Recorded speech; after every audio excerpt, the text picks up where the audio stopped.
तमाम PSU bank इसके ऊपर इम्पैक्ट कर सकते हैं।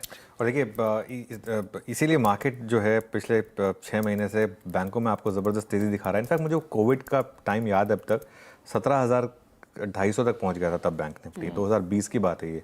और वहाँ से एक रैली स्टार्ट हुई थी। वहाँ पर एक कहा गया था कि बैंकों की बैलेंस शीट काफ़ी ख़राब हो जाएगी, और एक्चुअली पोस्ट कोविड पीरियड में बैंकों की बैलेंस शीट सबसे ज़्यादा सुधरी। वो डिसिप्लिन आया थोड़ा सा, और काफ़ी क्लीन अप्स हुए।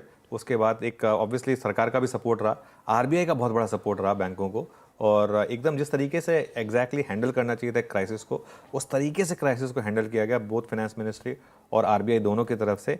इसका एक बहुत बड़ा फ़ायदा मिला, और आपने देखा कि क्या ज़बरदस्त रैली हुई। 17,250 में तो खैर किसी ने नहीं लिया होगा, लेकिन आपने 20,000 पर भी अगर बैंक निफ्टी का ETF लिया होता तो आज आप मोर देन डबल पर बैठे हैं अष्टा।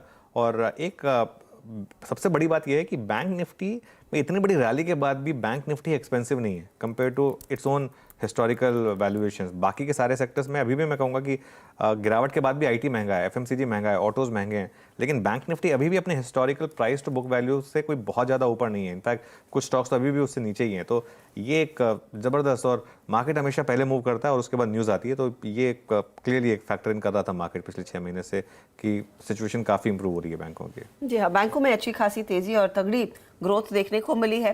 अच्छा, उस लिहाज से खासतौर से इन बैंकों में आरबीआई का फोकस ज्यादातर पीएसयू बैंकों पर भी होता है। निजी बैंकों की सेहत हमने देखा वैसे भी काफी बेहतर रही थी। मयूरेश, बैंकिंग साइड पर निफ्टी का पीएसयू बैंक इंडेक्स में हमने देखा है इन द लास्ट 2.5-3 मंथ्स अच्छी खरीदारी हुई है, अच्छे रिटर्न्स बने हैं। अब आपको अगर पैसा लगाना है किसी सरकारी बैंक में, आपका टॉप ट्रेड क्या रहेगा? वर्षिता जी, आई थिंक जैसे सुमित जी ने समझाया और अनुज जी ने भी जो एक सटीक कमेंट्री दी, आउटस्टैंडिंग आउट परफॉर्मेंस रही है पीएसयू बैंकिंग का with in the banking index itself.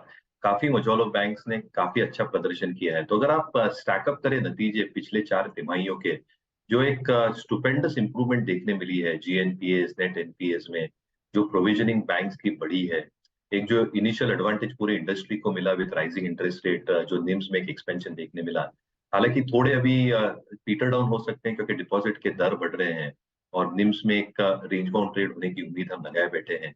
Initial few quarters after Covid treasury income में भी थोड़ा झटका लगा था क्योंकि बॉन्ड यील्ड जिस हिसाब से मूव हो रहे थे उसमें थोड़े फ्लक्चुएशंस आए थे रिपोर्टेड नंबर्स पे।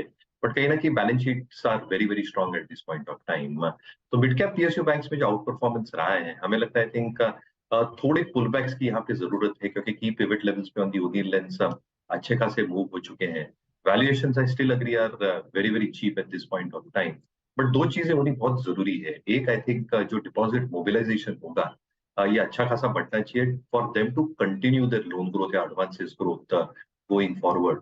और दूसरा, काफी बैंक्स को कैपिटल एडिक्वेसी की जरूरत पड़ेगी in case they want to grow at the pace that they were growing in the last few quarters. I think budget में कुछ एलोकेशंस होते हैं क्या towards this spaces as well. हम मर्जर्स की बात सुन रहे थे, क्या मर्जर्स और भी होंगे in the coming financial year.